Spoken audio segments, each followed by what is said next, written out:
This is a response video to Tom Nash. He just did a video talking about Biden's proposal to drop the pump tax nationally. And basically, to summarize, and I will link his video in the description below, his point of view is that inflation is primarily driven because of the government printing money.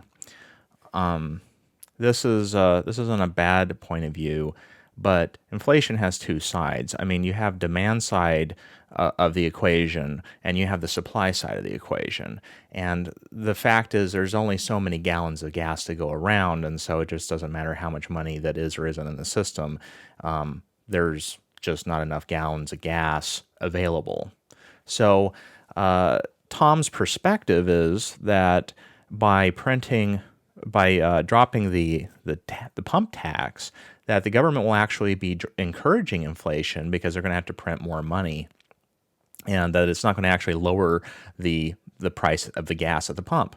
And honestly, on the surface, that doesn't sound like a bad argument. Right? I mean, let's just say that gas on average is $5 a gallon in the United States, and let's say that $2 of that is taxes, and say you were to get rid of the taxes altogether. Well, momentarily, you would see a huge drop in the price of gas. It'd go down to $3 a gallon. And that would be great, except for the fact it would increase the amount of gas that's available. And to whatever extent that there was pent-up demand in the system, people would buy more gas, and that would cause the price of the gas to go up, which would maybe go back up to spending $5 a gallon for gas.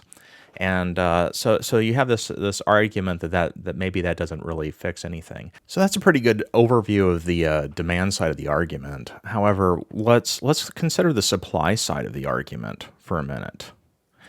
Oil is a global market.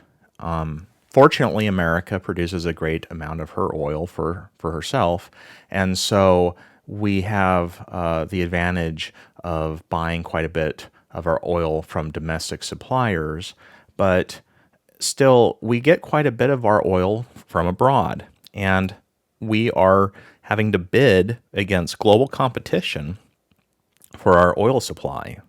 So to whatever extent for whatever you're paying at the pump, some amount of what you're paying at the pump is going to support the entire supply chain of what it takes to get that oil to you. You have to get it out of the ground, you have to refine it, you have to transport it, you have to sell it, and then there's the taxes to pay on top of it. And everybody gets a piece out of this pie.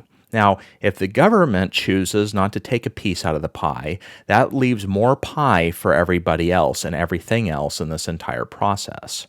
And what that does is that makes us more competitive in our global bid for more oil, because more of the money out of every single gallon sold is going to go back into the supply chain, and that means that those people are going to be able to afford to put a higher bid in for their oil, which means we'll be able to get more gallons back to America. Another thing you need to consider is that the price signal is what incentivizes competition.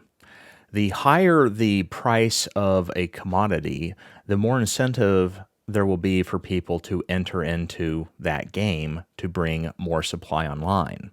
Now, the price that matters is not the final price to the consumer, it's actually the net return that the producer sees. So anytime that you can make it so that the producer sees more value, you're going to incentivize the producers to start producing. This means that as more of the price at the pump goes back upstream, you'll have more incentive for domestic manufacturers to bring more supply on locally, including through fracking and other means. With additional supply coming online, both through our improved bid on the global market as well as the encouragement to produce more here at home through improved profit margins, we will see more oil come online than we will be able to actually sell. This will produce a deflationary pressure as manufacturers will start to lower their prices in order to move the supply that they have access to. This will result in a deflationary pressure on the price at the pump, as well as a overall improvement to the inflationary pressures we're seeing on the economy as a whole.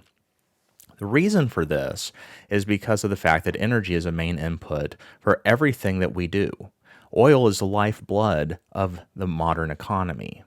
We use oil to mine minerals out of the ground, to smelt them into materials that are then machined to be manufacturer ready.